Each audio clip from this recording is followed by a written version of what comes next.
Oh, you know, I've been trying to avoid Look that. at that. No, you're gonna tease me into it, aren't you?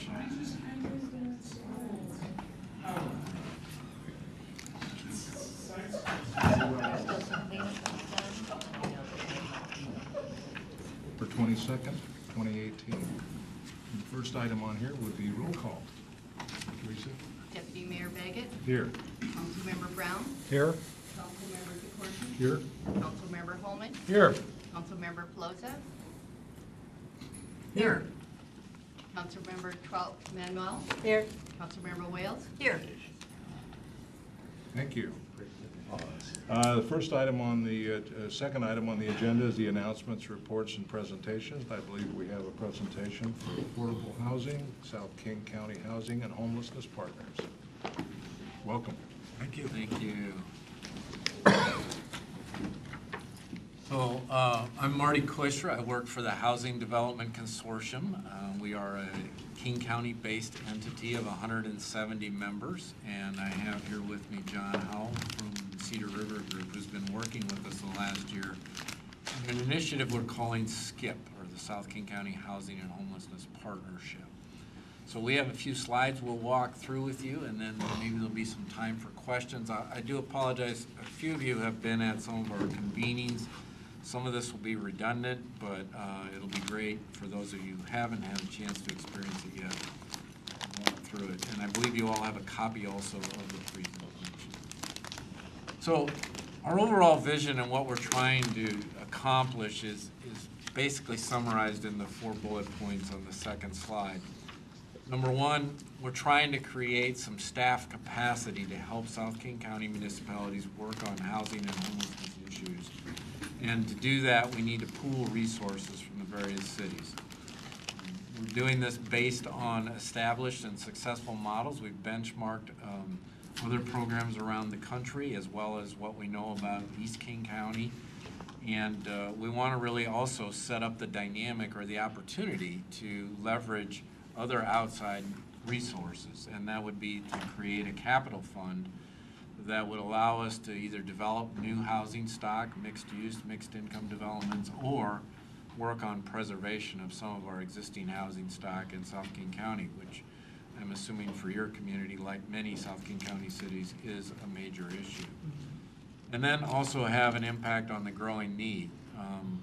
So we know there are more and more households in South King County that are starting to experience the challenges of what is happening due to the growth of the region and rising housing costs. So that's really what's driving this effort. And I'm just going to give you a quick snapshot on some of the latest statistics we have on what the need actually is. And this is based on work that's being done for the Regional Affordable Housing Task Force in King County, led primarily by Councilmember Balducci. And I think you had an actual hearing in the community here, a public meeting on those recommendations, which will be voted on in November. But we look at the number of households in King County who are currently homeless, the number of households that are cost burdened and extremely cost burdened, in other words, paying more than 30 or 50% of their income on housing costs. And you throw all that number together, then you end up with an algorithm that says if we build in a certain income strata, we need about 156,000 houses today if we were going to actually meet the housing crisis that we're facing.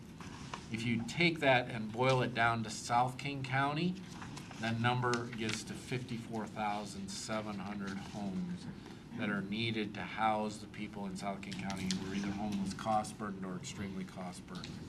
That's a staggering number compared to what we're producing right now. But it's indicative of realizing the reality of what's happening to us in terms of costs. And so when you look at the number of cost burdened households, 38% of the households in South King County are experiencing some level of cost burden today. And we always put this slide up simply because it's important to remember that we're not talking about units or housing or whatever. We're talking about people, and these are the people who we will rely on day to day as the fuel to run the economy and are the engine of our communities. So you're talking about cashiers and home health aides and biologists, accountants, welders, and cooks. All of these are the folks that are trying to figure out how can they make it work. And one of the reasons why it's such a challenge, if you look at this grid here, or these maps here, you see that in the last few years, rent increases have been the greatest in South King County cities. We all know about Seattle, but if you look at the growth and increase in the last 2 to 3 years, it's been driving further and further south in South King County cities. Right now, I live in a city called Burien. There's a development there called Fox Cove, where a company out of Bellevue has bought the building and is going to renovate it. That means 30 households out of that building have to move out, and nobody really knows where they're going to go.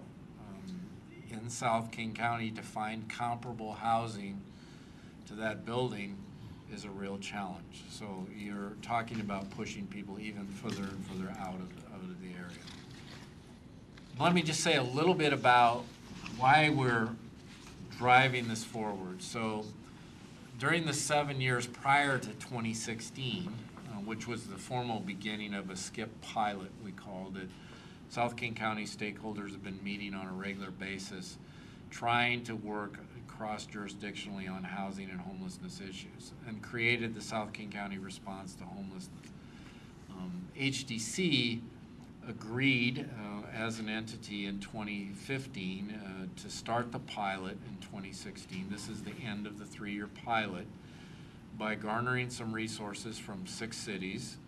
You were one of those, and from a lot of private philanthropy, and we packaged that all together. We hired a staff person by the name of Joy Scott. Some of you may have met her at some point in time.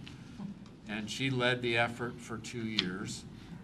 And we believe that during that time proved that there's real value in having dedicated staff support to be able to help the cities.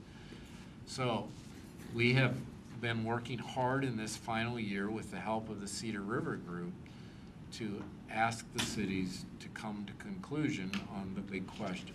Do you really want to move forward with a formal collaboration?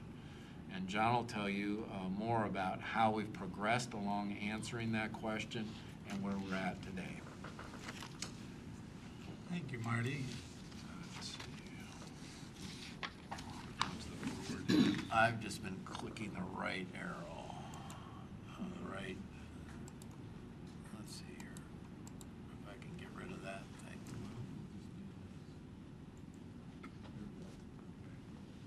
Next one, I think. Yeah. There we go. As Marty said, my name's John Howell, and my apologies. I came down with a head cold over the weekend, so if you're having trouble hearing me, I'll just wave at me, I'll speak up. So the concept here is that we wanted to build off of the success that Marty just described, that Joy accomplished after 2 years of working on this pilot project, bringing cities together. And we decided early on that we would work on 2 levels, on the elected official and manager and city administrator level, and at the staff technical level. So for the last several months, we have had convenings of elected officials and senior staff from every jurisdiction in King County. Every jurisdiction was invited. We've had Councilmember Baggett and DeCourcy and Mayor Backus, all of whom have attended one or more of those meetings. And we also created a work group that did really an extraordinary amount of work over the last 6 months. From your city, Joy Scott was one of the members of that group. That group helped us develop a draft interlocal agreement, helped us develop a draft work plan, a draft budget, and did a lot of the communication work out to different cities who expressed some interest in coming together to work collectively. In the meantime, Marty and I have also been out talking to other agencies and organizations to see if we could garner some additional support beyond support that might come from the cities. So we've talked to the county executive, the King County Council, the King County Housing Authority, the State Housing Finance Commission. We've had some conversation with both local and national philanthropy, the enterprise community partners. And the long and short of those conversations is, if the cities agree to come together and create this collaboration, we believe that the organizations that are listed on this slide will also support the work of that collaboration. So we think there is quite an opportunity here to leverage some additional funds. I will run through at a very high level a couple of bullet points from the draft interlocal agreement that the staff group has put together, and also talk a little bit about the work plan. So the agreement creates the collaboration. It is not a new entity in that it is a collaboration of cities, but it doesn't create a new organization. It comes together as partners, and it is also voluntary. No city will be forced to join unless they want to join.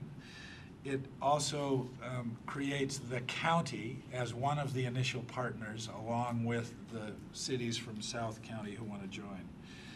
The interlocal creates an executive board, which is described as the body that oversees the work of the staff. The governing board would establish the work plan, the annual work plan, and the budget. Every member jurisdiction would have a member on the executive board, and one member, one vote. The agreement itself is structured currently as a 5-year agreement, but it provides the ability of a jurisdiction to withdraw after the first 2 years. And this, a couple of things. The reason for the 5 years is we would prefer that the interlocal agreement, which will have to be adopted by all of the participating jurisdictions, not have to go back and be reapproved annually or biannually. But the budget processes themselves are obviously annual or biannual, and that's the point at which cities would have the ability to make decisions about continued engagement. The interlocal agreement also creates some structures in order to establish a capital fund that Marty and I have described, that we think there is the ability to secure private and philanthropic dollars to support new housing construction or housing preservation, and that this capital fund could be created, and the vehicle to do that is described in the interlocal agreement. Some of the work of the work plan includes some of the following items, and I will say that the staff work group prepared a 15-page document that describes what shows up here as one slide, so there's a lot of detail here, and I will describe it at the highest summary level. The work could include assisting jurisdictions in developing new mixed income, mixed use, affordable housing in high capacity transit areas.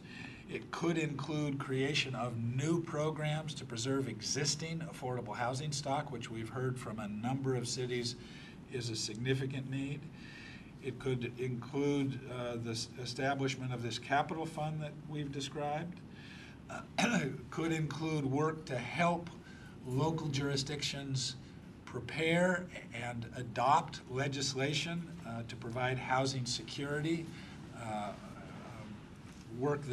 some work that Joy began with several cities when she worked on the SCIP pilot. One of the things we've talked a lot about with both the staff and the elected officials is currently South King County does not have the ability to speak with one voice when it wants to engage at county, regional, or state forums regarding affordable housing and homelessness.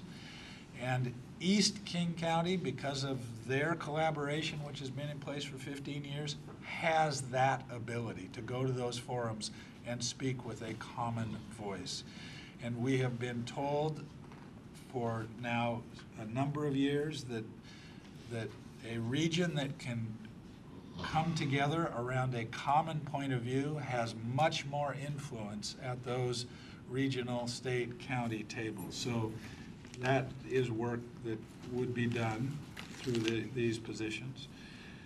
Coordinating state activities related to affordable housing, putting in place the governance and decision-making structure, and then doing important work of helping folks in the broader community, planning commissions, public meetings, public officials understand both the needs and the opportunities around affordable housing. Draft budget. What the budget proposes is creating 2 FTEs that would work for all of the member cities. So the work plan assumes that these 2 FTEs would do some work that would be of interest to multiple cities, but it may also do work that is of interest to individual cities. That work plan would be determined by the executive board I described earlier. The budget amounts vary depending on how many jurisdictions decide they want to voluntarily participate. There's a range of cities which are still considering participation. Auburn's share of participating in this collaboration is in the 20 to 29,000 range, depending on how many cities are in or out. It assumes that we, primarily Marty, will be able to raise an additional $50,000 in revenues from outside sources who want to support this collaboration. It assumes that office space would be donated and that a fiscal agent who will have to do the contracting, the dispersal of funds, the reporting on the use of those funds would receive a fee for that work. So where are we today? There are 6 jurisdictions who have indicated via their mayors, their city managers, that they are interested in participating, have made it very clear that their interest requires council review and approval. But those cities are Auburn, Burien, Kent, Renton, Tukwila, and King County. There are another 6 cities who have expressed interest in participating, but have not yet said to us, yes, we'll put a proposal in the budget. We're still considering, and those are Covington, Des Moines, Federal Way, Maple Valley, Normandy Park, and SeaTac. I've already described the discussions that Marty and I continue to have with outside funders. The interlocal agreement goes well beyond the few bullets I shared. We have a draft document that has been and is being reviewed by legal counsels.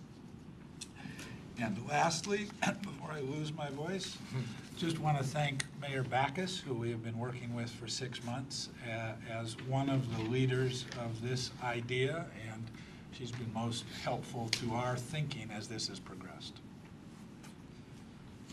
Thank you, John. So we have time, I hope, maybe for a few questions. How can we explain something in more detail, or share any thoughts you have about how this might work? Councilmember Larry Brown. Yes. You talk about the creation of an advisory board. Who is contemplated to serve on that advisory board? So there are a lot of questions which I'll answer with, I'll start by answering and say, give you our thinking, but it will be a decision made by the executive board. Okay. The initial thinking is that it would be a combination of nonprofit housing developers, possibly some for-profit housing developers, some housing and homelessness advocates who would be, as the name suggests, advisory to the executive board and their member cities, not given decision-making authority. If I might suggest, I do know that the Seattle-King County Building Trades are very interested in making contributions to solving the homeless situation. I would recommend considering them as well. Great, very good, thank you, thank you. So noted. Any other questions for Marty or John? Thank you. The three of you, and anything you'd want to add as folks who attended? I'll just make a comment, and thank you to John and Marty for putting this on. I've been to a few of these sessions, and to see kind of the dynamics unfolding is encouraging. And although some of the cities still have lots of questions related to participation, we see kind of a coming together of this. And originally, my thought was that, this wasn't something that would really work in South King County, but the more you look at the process, the more you look at the issues we have together, the tremendous amount of need for housing has been identified, and even in our area, preservation needs, tremendously need to be supported. Having this group of cities come together is really important, and I think the most important thing, as has been mentioned, is we come together with one voice. A lot of times in a lot of our committees, when we go speak before the legislature in relation to committee talking that we all belong to, we're not unified. And going in again with a unified voice, especially when we go to the legislature on the state level, is extremely important, so they hear the same message and the same ask every time we go in, and we're not wavering around from city to city. It's just that, that strong voice that goes in. So thank you both. And I think also that, we've got AWC, SCA, and other organizations, like Marty mentioned, that are out there, and it's not meant to replace any of these functions dealing with these issues, but I think that, like Councilmember DeCoursey said, we bring focus to this by having more people involved with the cities and surrounding areas here, and that does give us the strong voice that is needed for this issue that we really need to resolve. We may not solve all the ills and problems of the world, but this would be a good start. Councilmember Holman. Thank you very much. You are the first affordable housing group that has spoken to us, that's given us credit for our existing housing, affordable housing. Yeah. And that's something that is often overlooked. We're not given credit for the existing affordable housing that we have a we have a great need to preserve and preserve the quality of the neighborhood that they exist in.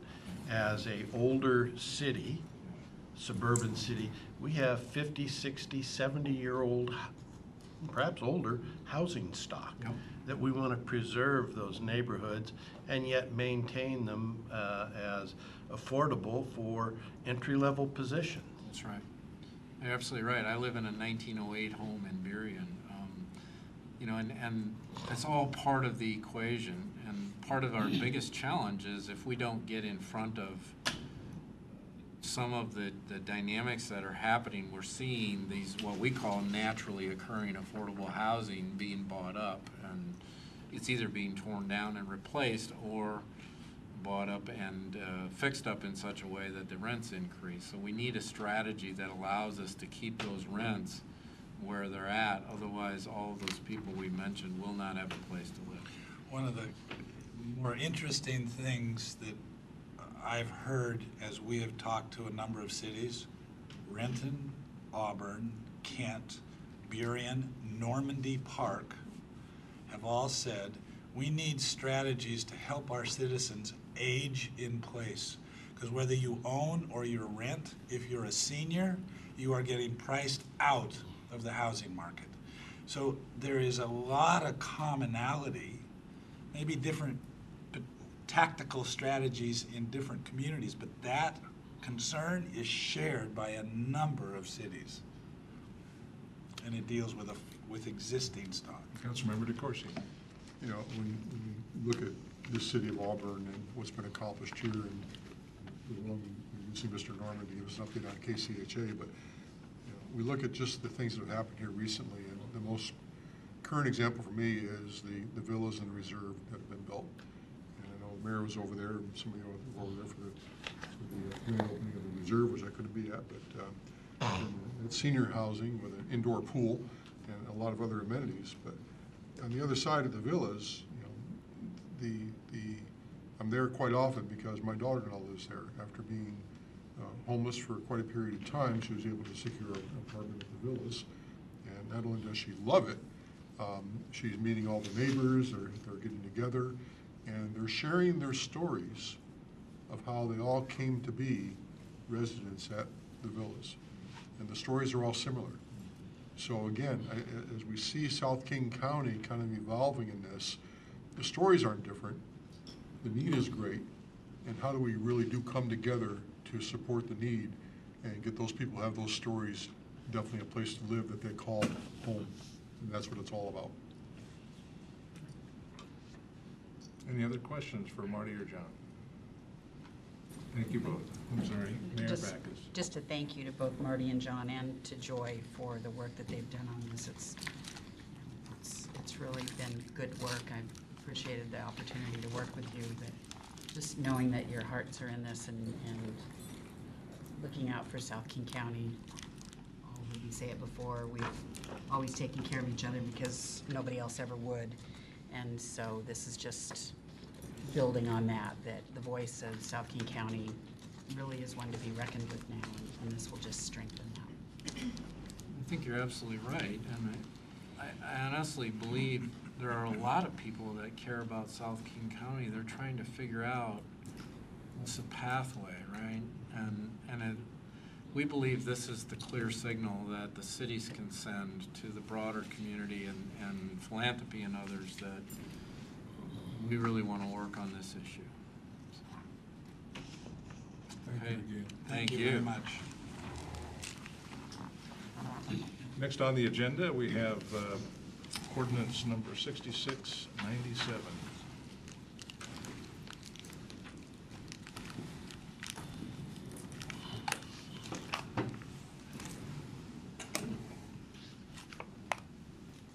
Good evening, Doug Ruth. I'm Assistant City Attorney for the city. I'm here in the place of Steve Gross, who at probably about this time is in a grass skirt, a lei, and a bar. So I'm glad to give him that time off and give you a little background about 6697. This is a fixed ordinance. You may remember back in August, this body passed an ordinance to change some of the city laws to make it easier for the prosecutors to charge some crimes, unlawful imprisonment, forgery, and controlled substances. So to speak, you guys gave us a new car to travel towards resolution of some criminal cases.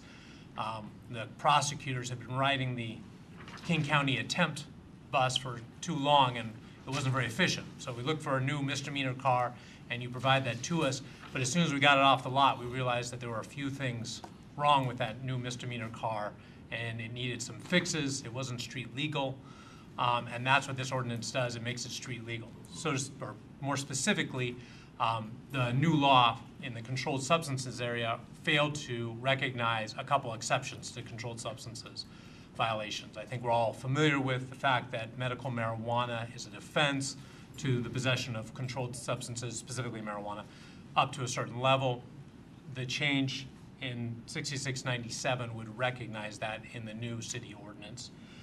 So the medical marijuana chapter is RCW 6951A. So in each of the violation sections, A1, 2, and 3, their preference now with as otherwise authorized in 6951A. So basically it is saying that if you meet the exceptions or the defense of medical marijuana, this would not be a violation of the city's ordinance as well. Similarly, there's some exceptions in 6950 RCW, and that would be a quantities amount. You know, I think we're all, again, also familiar with the fact that you can have now certain quantities of marijuana. Transporters of marijuana to licensed facilities are not delivering marijuana under the state statute. People that test marijuana, these kind of exceptions are in state law, and this would recognize them in the city ordinance as well. In that same line, recognizing that there are exceptions in 6950 which would be exceptions for the city ordinance, and we really need to recognize those because we have to comply with them. The prosecutors can't charge controlled substances violations that are under the exceptions of state law. It also adds a penalty, and that's in D1 for the violation of knowingly growing, manufacturing, processing, delivering, or selling marijuana, and that was the violation or the penalty that was in state law before the adoption of the initiative in recreational marijuana. So we're just asking a few changes to the CAR so we can keep moving towards resolution of the criminal cases. I'm open for questions if anyone has. Any questions for Doug? Thank you. Thank you, Doug.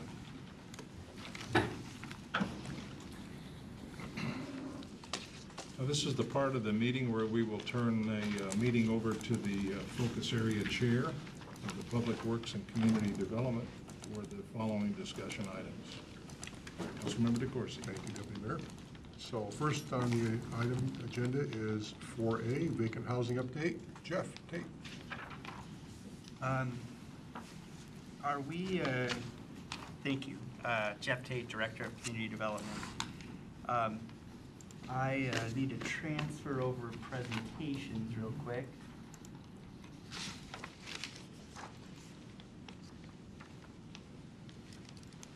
And I'd like to ask Chris Barrick to join me up here, Lead Code Compliance Officer, to walk through vacant housing and vacant property registration program in the city of Auburn. I'm going to try not to steal Chris's thunder, but really what we wanted to do is bring before council some information related to a program that council adopted by ordinance a short time ago, and some of the effect that that's having and tools that we're using to monitor vacant housing in the community. So with that, I'll turn it over to Chris.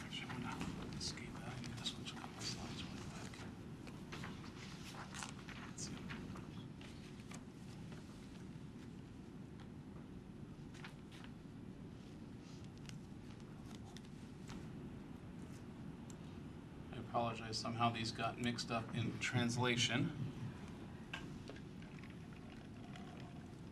My name is Chris Barrick. I'm the lead compliance officer for the city and wanted to talk to you tonight a little bit about vacant property registrations.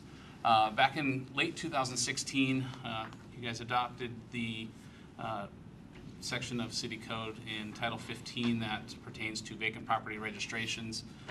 This presentation is going to be a bit text heavy, so I'll go over some of these. I won't read them verbatim.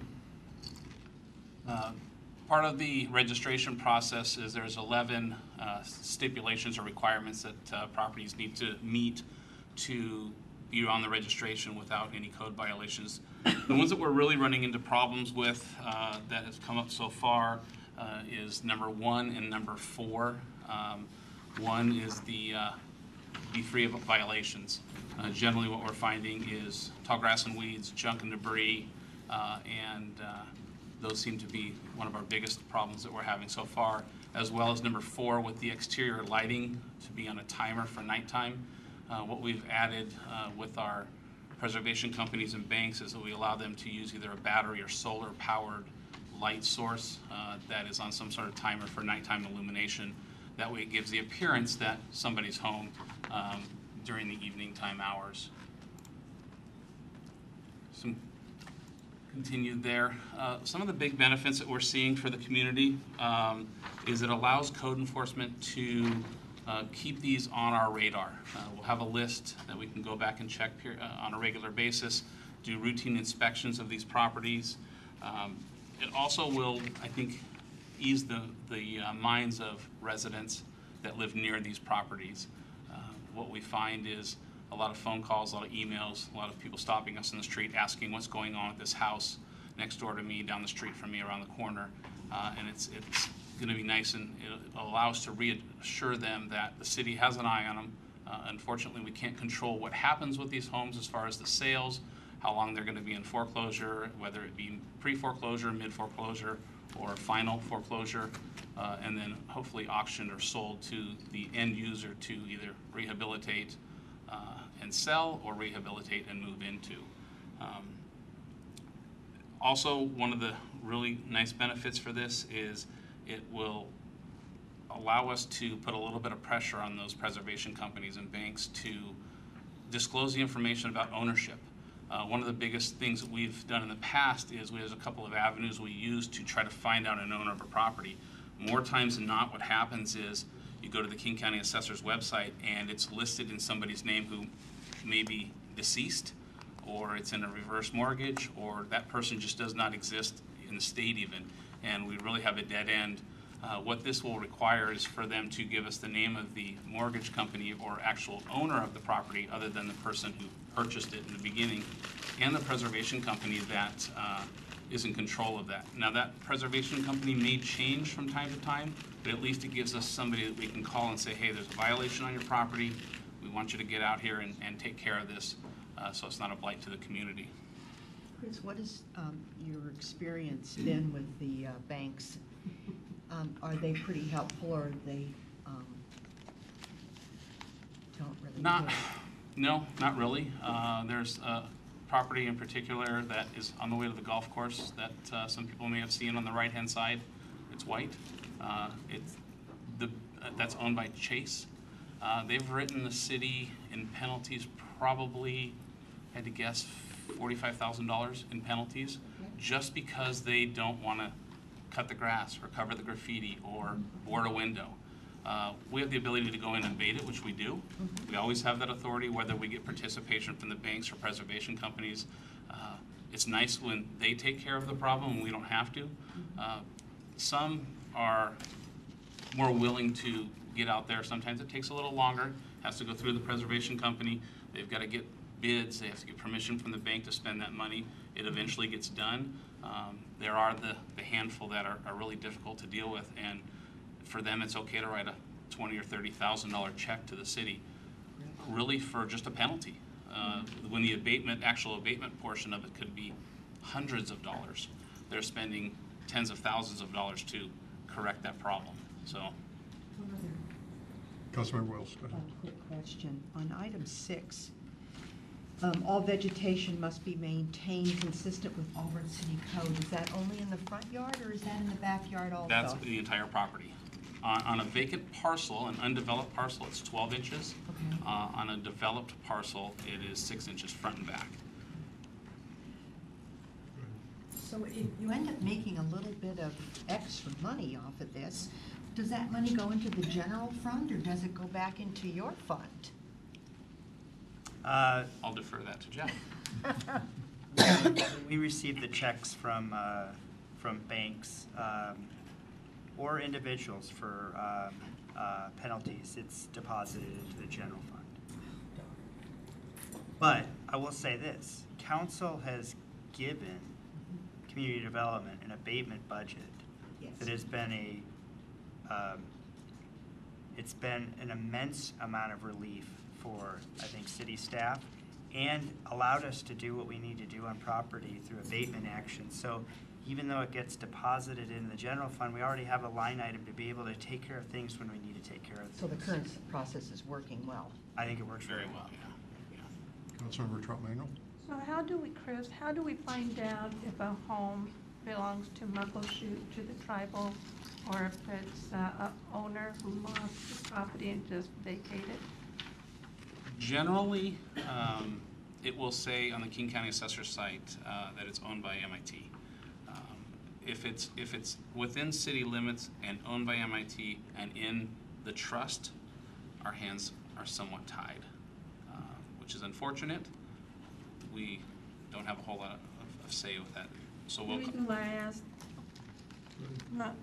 I asked is up there where I live on 17, and I think it's Dogwood Avenue merge. There's been a house there for almost a year that's been vacant, and we just saw a little bit of movement just here within the last 2 weeks, and they're putting refrigerators and stoves and stuff out in the front yard. Okay. And it just has been just nasty. So I was just wondering, you know, how we could find out who owns that home. Is that one that we Is it had gray one? contact with? If you're going down Dogwood, it's on the right-hand side, right at the corner there. Yeah. Yeah, that's a house that was involved in the marijuana grows. It has been vacant for a long time, since the police department raided those homes. And I believe that legal is talking with the owners of those homes to either rehab them. I know that, and I don't want to pull Doug into this, but there may be some things that legal is working with those homeowners to either release those properties to the city or to get them taken It's care just of. that the whole neighborhood's been kind of concerned about it because it has been just vacant for so long, and it's just been so, you know, just an eyesore in the neighborhood. Absolutely, absolutely. And if there's things in the front yard or violations on the property, please don't hesitate to let us know. We'll deal with the owner or we'll abate them ourselves as a city. But the unfortunate side of the vacant properties is there's no code that says you can't have a vacant property in our city. We do have language and we do have tools and power that will say you can have a vacant property in our city, but it has to meet certain standards. It can't be a blight on the community. Thank you. Yeah, absolutely. Chris, thank you for your explanation on the White House, because we drive by that all the time going to and from the golf course, and Yeah. we see a number of windows scratched up or graffiti and everything. But did Chase put up the fence around that facility? Yes, that was a requirement that we had out of the property maintenance code. We deemed it a dangerous premise, and we required that the premise be secured, and the only way to secure a premise is by fencing. It's not the prettiest thing out there, but I will say that the times that we've had to deal with code violations since the fence has gone up have been minimal compared to prior. Appreciate that. Again, not the most pleasing thing to the eye, but hopefully they'll do something with that property. I don't understand what the delay is. Yeah, I mean, it's you know, right on that pathway, and there's homes all around, and we all see it all the time, and it's a grand home, basically. You know. Yeah. Just unfortunately, it's fallen into the condition it's fallen in, but you know, it's nice to see something's been done, because again, looking at the level of graffiti and other things that have occurred on that property, and with the fence up, we have noticed that, yeah, there's been some curtailing of that activity there, which is really encouraging. Councilmember Wells. This probably isn't the forum to go through each piece of property that each one of us have seen out there. Are we able to contact you and ask you, if we keep the information confidential, what the status may be of a piece of property? Absolutely. Yeah, just shoot us an email or phone call, and Right. if you have specific addresses, we can go one by one. In 2015, I don't know if you're familiar with Jordan v. NATIONSTAR. It was a lawsuit by a homeowner that was in partial, I think, mid-foreclosure or somewhere in the foreclosure process. And the case law on that is that they found that NATIONSTAR was at fault, and where they went in, they changed some locks to secure the building, left a lock, to my understanding, left a lockbox on the door with instructions to call them for the key code to get the key to get back inside the house. Turned into a lawsuit, and NATIONSTAR lost. So at that time, preservation companies and banks took kind of a really hands-off approach to touching anything. They didn't want to take care of vegetation, securing properties, because they didn't want to be placed in the same situation that NATIONSTAR was. In March of 2018, House Bill 2057 was approved by the state, where it allowed us to go in and give the banks or the preservation companies an affidavit that basically said there are code violations. I think I put that copy of that in your packet. that's allowed banks to have the tool they needed to go in and make the corrections, secure the buildings, do really what a preservation company is supposed to do, and that's preserve the property, without having fear that the owner or past owner or foreclosed on owner could come back and sue them. So, this is just a picture here of the online registration form. I'll talk a little bit more about some of the things that are included in that in a future slide. And then our process. What do we do once we get that form? The company goes online, they fill that form out, we get a copy of it via email. Once we go to the email and get that, we go and put a record in CRW as a vacant property registration. That creates a record of owner, preservation company at the time, and then we can go from there. With CRT from the police department and code enforcement will go out to that property and do an inspection, make sure that they've met all the requirements. If they haven't met the requirements, we will open a separate code case for that, but we will continue forward with that registration process. This here is the affidavit form that we have to fill out to send to the preservation company or bank, giving them the tools and the authority to go ahead with violations on that property. The House bill was kind of it took that Jordan v. NATIONSTAR and basically, in a way, wiped it away, so we as a city could hold that bank accountable, and they didn't feel the pressure that they may be sued from a previous owner. Again, once we, go ahead. Deputy Mayor? Just a quick question. Property preservation companies, are they agencies that are hired by banks or lenders? Yes. As a rule? Yes, they are. And what we have found over the years is because of our climate, about now, they'll lay them off until the first violation comes in, and then they'll reestablish with either the same company or another company because it saves them money.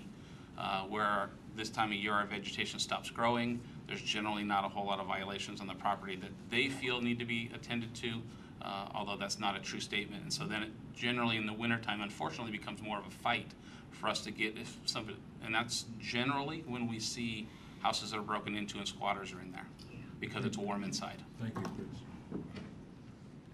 Councilmember Wales.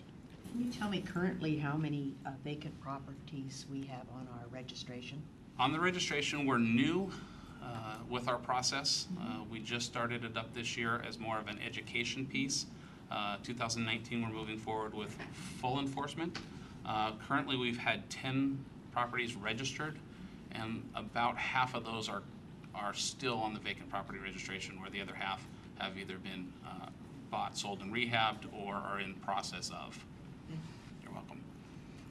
So then once we get to the property, we'll place a couple of signs on the property. The one on the left, part of that registration process is a trespass admonishment through the police department. It gives the police department permission and makes them the agent for that owner or preservation company to trespass people from the property. Where before, the biggest problem we had was we'd go to a property, there's really no victim because the owner is not present, and so the police would ask the person to leave and not come back, but really had nothing other than just their words to back that. Part of that registration process, we added in that admonishment program, which gives the police authority to formally trespass the person, and if they come back to the property, then they can be arrested. That would be the private property sign, and then on the right side is the registration sticker that we made up that it's somewhat inconspicuous. The one on the left is very noticeable. We wanted to try to not draw attention to these houses any more than they already have, and so we came up with this little small sticker. It's about the size of a Post-it. It's unreflective. That way, material, if the police departments or fire departments drove by, saw problems with that, they would see that registration number and know that they could contact code enforcement, and we'd be able to give them information on owner and preservation company or both. And then just kind of this is one house that we've dealt with. The pictures on the left will be pictures of what a typical vacant property that is not being maintained prior to House Bill 2057. We dealt with a lot of these. We abated a lot of these properties. And then what on the right side is what, and this is somewhat the same angle on this property, what they are expected to look like with this property registration.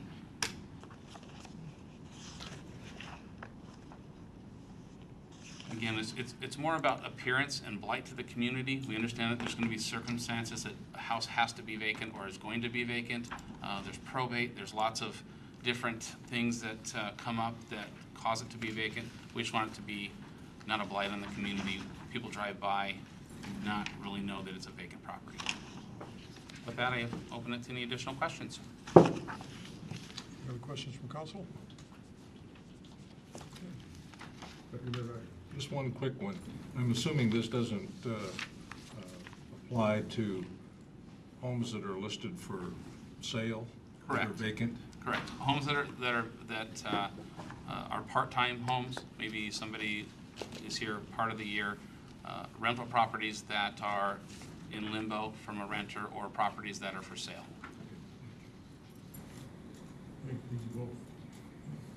Thank you for your time. We do have a little agenda modification here, and I apologize for not getting this on the agenda sooner, like I was supposed to. But I've learned, and I'll do it next time. So we're going to take the next item as item B, and then the other successive letters will go down from B to C, C to D, et cetera, and finishing with G. So at this time, I would like to, once again, with my honor, to introduce Mr. Stephen Norman, the Executive Director of the King County Housing Authority. And he has an update for us on KCHA, the activities, and some of the areas in the region. And then Jeff will follow back through with your affordable housing stock after Mr. Norman is complete. Welcome, sir. Council members DeCoursey, Mayor Backus, Deputy Mayor Baggett, members of the council. Do we have a slideshow here? I think Jeff's. Yep.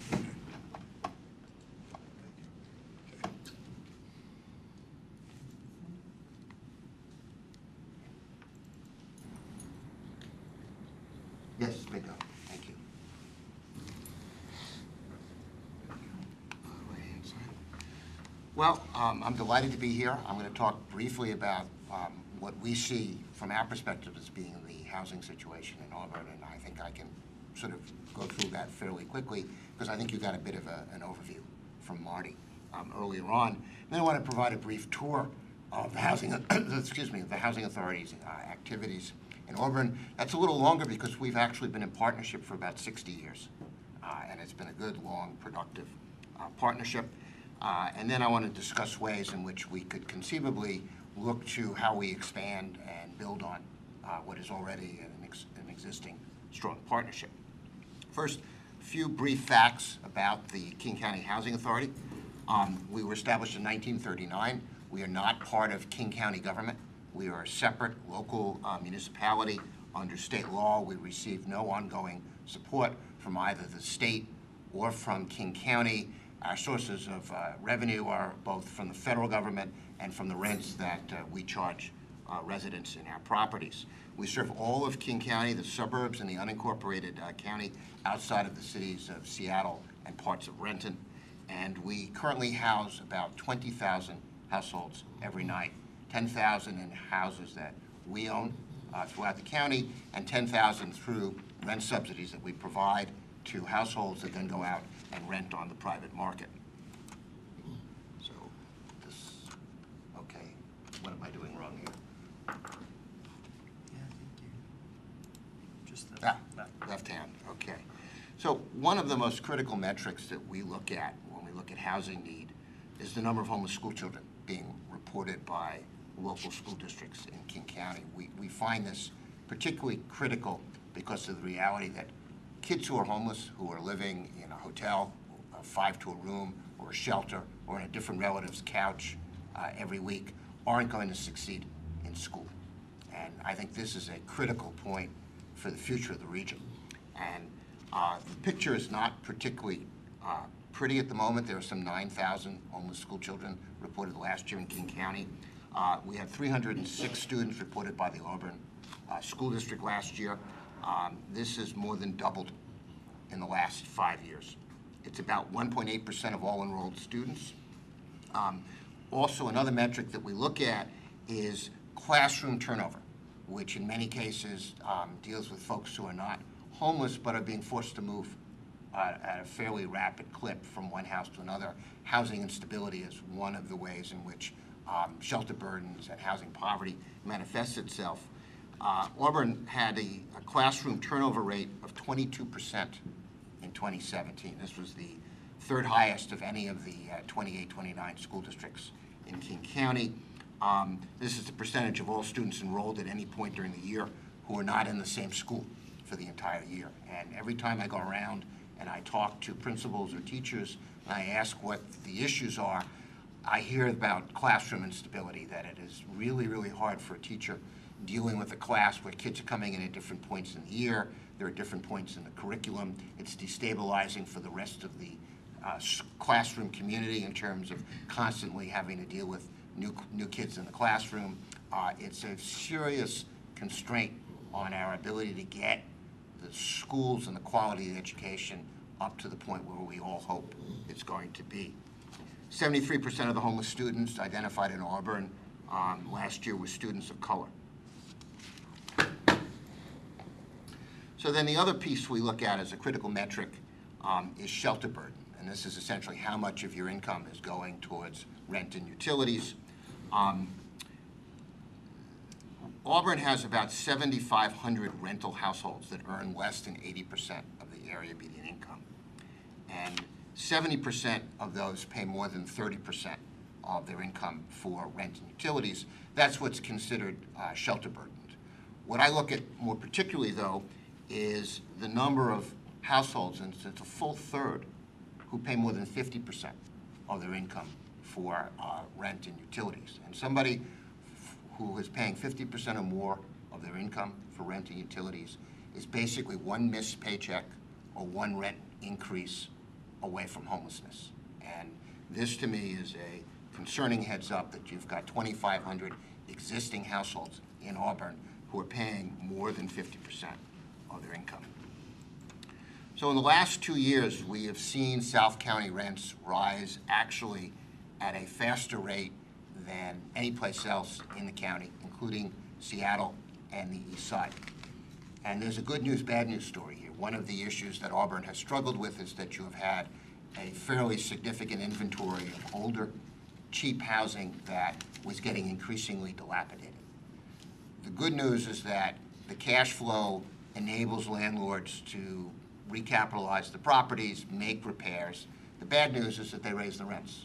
When they do that, Department of Commerce estimates that for every $100 increase in rents in a market, homelessness goes up by 14%. So there are some trade-offs here that we have to be aware of. It very much goes back to this question of preservation, both of the physical stock and of affordability at the same time. This goes to, I think, a point that Marty was making about what this means for people who are working full-time. Currently in 98002, which is the least expensive zip code in Auburn, the housing wage, which means what you would have to earn on an hourly basis working a 40-hour week to afford a 30% of income, a unit that was at 40th percentile of the rents for that unit in this market. For a two-bedroom, that's $32 an hour. And when you, of course, look at the fact that a barista makes $12, $13, a customer service rep makes $20, a medical assistant makes $20, you can see that the prices, the rental prices here, have outstripped folks who are the core of the local economy working in lower wage jobs.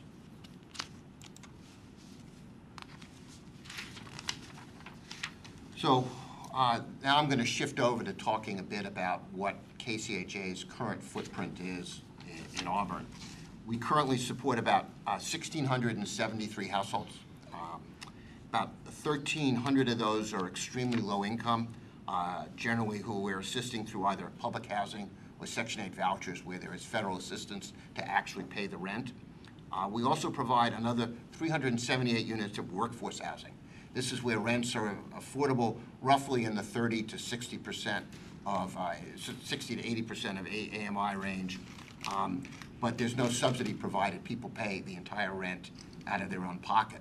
What happens, though, is as we buy properties, we will only then increasingly raise rents as our operating costs go up. So there's a disconnect between where the market has gone and where our costs have gone. This is much more evident on the east side, where we have buildings that we bought 20 years ago that are now 30% below market, but we are starting to see it in those properties that we own down here as well. The total number doesn't completely foot because some of our tenant-based voucher holders choose to live in some of our workforce housing, so we took them out to eliminate a double count in the full number. So clearly, while 1,600 units may seem like a lot of housing, the fact that it is wildly insufficient for the need just within the Auburn community. We had 807 households in Auburn apply the last time we opened our Housing Choice Voucher waiting list. We got 20,000 applications in all. We could only take 3,500 out of that 20,000 by lottery just to go onto the waiting list. And the folks who go on the waiting list have 2, 3, 4-year waits before they actually get housing.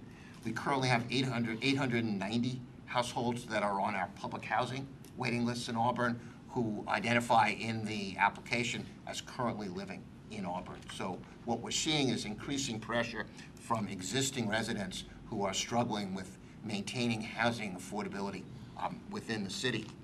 So I'm going to briefly run through please. Councilmember Wills. If you're homeless, and so you're residing nowhere other than maybe outside in Auburn, can you get on the waiting list? Absolutely. And matter of fact, we give a preference for homeless, and roughly 50% of our intake annually comes through those. So public housing, our oldest program started with Green River Homes in Terminal Park, now known as Valley Park East and West, that were built in 1958. 60 units, 90 units are actually adjacent to Les Grove Park, and a small part, the Valley Park West, is near Terminal Park Elementary School. The other public housing for families are the Burndale Homes and the Furwood Circle, each with 50 units that were built in 1971. Burndale is also home to the Auburn Food Bank, which we have continuously upgraded as part of a partnership with the food bank over the years. Our last family public housing complex is Northwood Square, which was a privately owned 24-unit Section 8 complex that went up for sale. We would have lost the subsidies if it had been bought by a private buyer, so we stepped in to maintain the subsidies and the affordability. Otherwise, existing residents in that building would have been forced out. The second public housing program is our program for seniors. We have 3 senior complexes in Auburn with 172 units. Wayland Arms was built in 1968, Plaza 17 in 1971, and Gustavus Manor, which is right across the street here on Main Street, was built in 1982.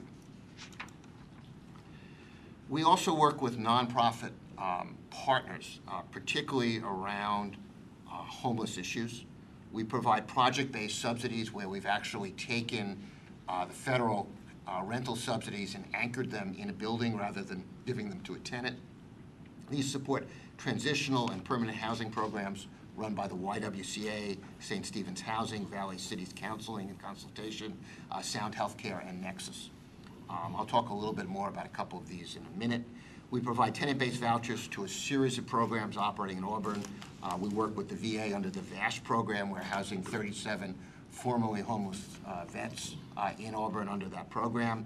We have a wide array of programs for disabled households, which we run in partnership with King County's mental health, behavioral health care systems. They house about 121 individuals through vouchers as well. We work with our partners around domestic violence survivors. We have programs with LifeWire and the YWCA, 117 vouchers countywide dedicated to that as well.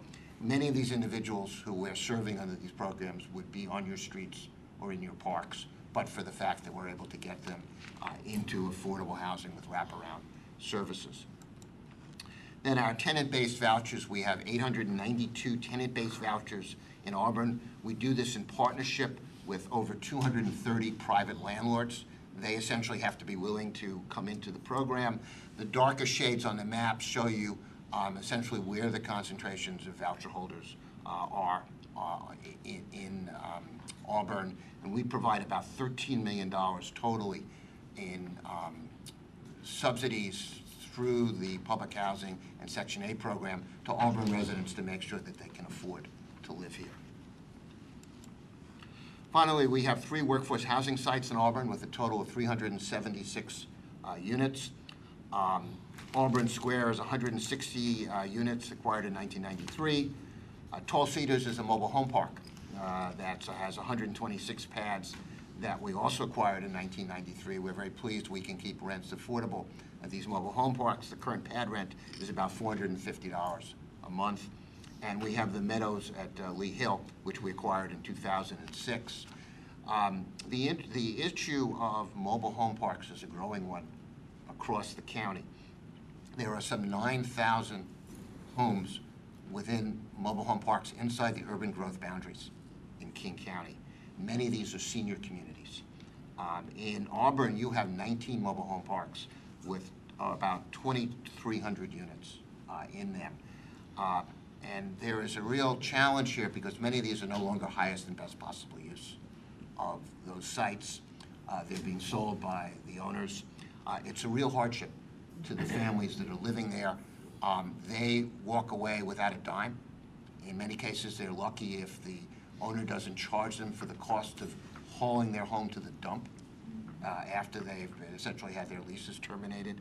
I think we saw in the Firs, which is a mobile home park up in SeaTac that got a lot of media attention a couple of months ago. Really, these are folks, they have their kids in the schools, they're seniors with long-standing ties in the community who have completely nowhere to go.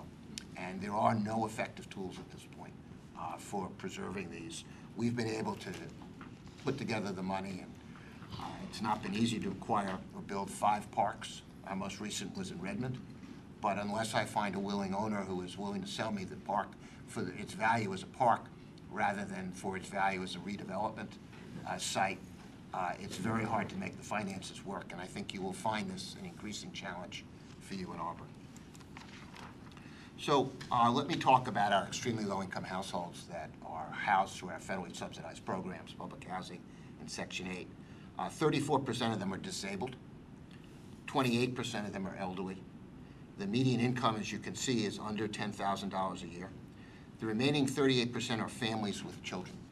And we house every night a little over 1,200 children through these programs.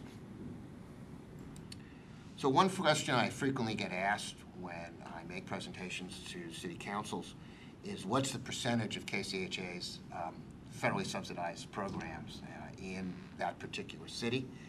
In the case of Auburn, you have 4.5% of the total, and this is Seattle, King County, of the total number of federally assisted households.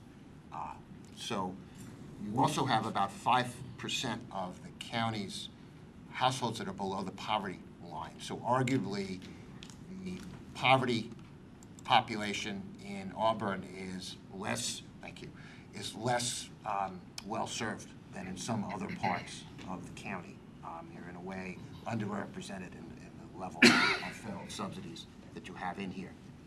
Part of this is because we have been very focused on expanding affordable housing opportunities to all parts of the county. We're strong believers that we need to counter market trends which are increasingly making portions of the county unaffordable for poor folks and increasingly pushing them into specific submarkets, particularly in South County. And it's particularly challenging to go against these kind of big picture market trends, but we firmly believe that we need to put housing where the jobs are and affordable housing where low-wage jobs are and then low-wage jobs distributed all over the county. So we're addressing this in 2 ways.